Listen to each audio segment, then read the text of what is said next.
The air in the house felt wrong, heavy with a silence that pressed against my chest like a fist. I stood in the kitchen, staring at the laptop screen glowing on the counter, its browser history open like a confession. At the top, in stark black letters, "How to get everything in a divorce." My wife, Sarah, had typed those words. My Sarah. The woman who'd laughed with me over burnt toast just last week, whose hand I'd held at her mother's funeral. My pulse thrummed in my ears, a dull roar drowning out the ticking of the clock above the sink. I clicked the link. A legal blog loaded, detailing asset division, alimony, fault-based divorce laws. My hands shook as I scrolled through her search history. How to hide assets before divorce, divorce lawyer near me, grounds for divorce in no-fault state. Each query was a knife, slicing through the life we'd built over 12 years. I wanted to scream, to hurl the laptop against the wall, but my body wouldn't move. Instead, I stood frozen, the linoleum cold under my bare feet, the faint scent of Sarah's lavender perfume lingering in the air like a ghost. We'd been happy, hadn't we? I replayed our mornings, her soft humming as she brewed coffee, the way she'd lean into me on the couch, her head on my shoulder. But lately there were cracks. She'd been distant, her phone always angled away, her evenings filled with vague excuses about book club or work dinners. I'd chalked it up to stress, her promotion at the ad agency, the late nights designing campaigns. I'd rationalized it, told myself I was paranoid. But this was no late-night meeting. This was premeditation.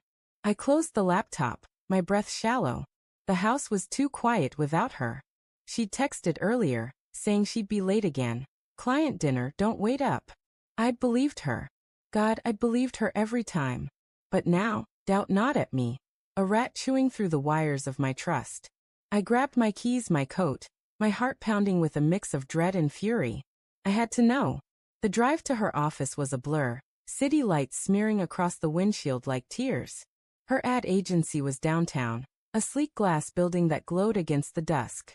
I parked across the street, my truck half hidden behind a delivery van. Her car was there, a silver sedan in the lot, but the office windows were dark. No late-night campaign meetings. My stomach twisted. I waited, gripping the steering wheel, my knuckles white. An hour passed. Then two. My phone buzzed, another text from Sarah. Running later than expected. Love you. The words burned. Love you. How could she? I was about to start the engine, to drive home and confront her later, when I saw her.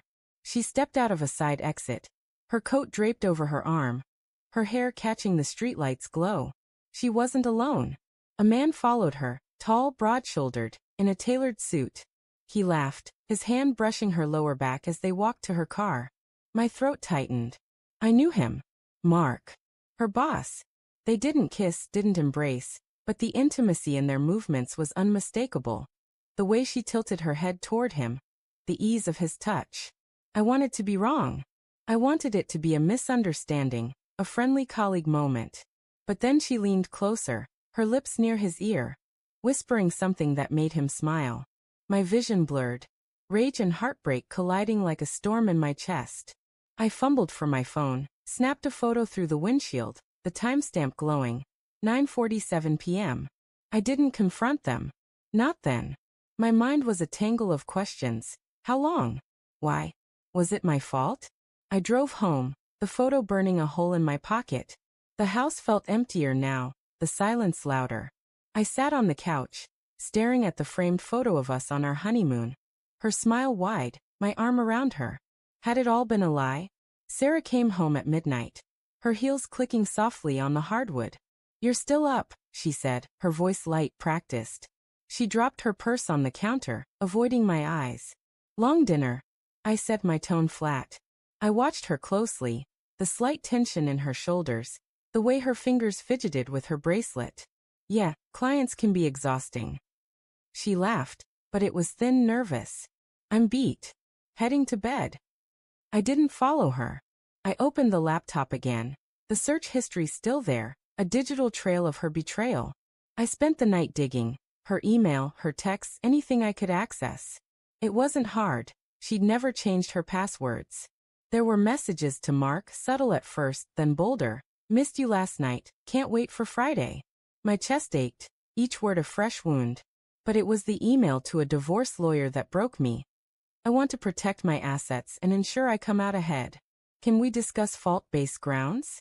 The next weeks were a haze of quiet rage and calculated restraint. I didn't confront her. Not yet. I hired a private investigator, a grizzled man named Tom who smelled of stale coffee and cigarettes. He tailed her, confirmed what I already knew. Late-night meetings at Mark's apartment, weekend work trips to hotels. He gave me photos, timestamps, receipts. I built a case, my heart hardening with every piece of evidence. Sarah noticed my distance but played innocent, her concern almost convincing. "You okay, babe?" she'd ask, her eyes wide with feigned worry. I'd nod, smile, lie. Inside, I was unraveling, torn between love and loathing. I still loved her. God help me, I did. But the woman I loved wasn't real anymore. She was a mask hiding a stranger who'd planned to take everything. Our home, our savings, my dignity. The divorce papers came 3 months later, served to me at work like a slap. Sarah's lawyer had crafted a narrative.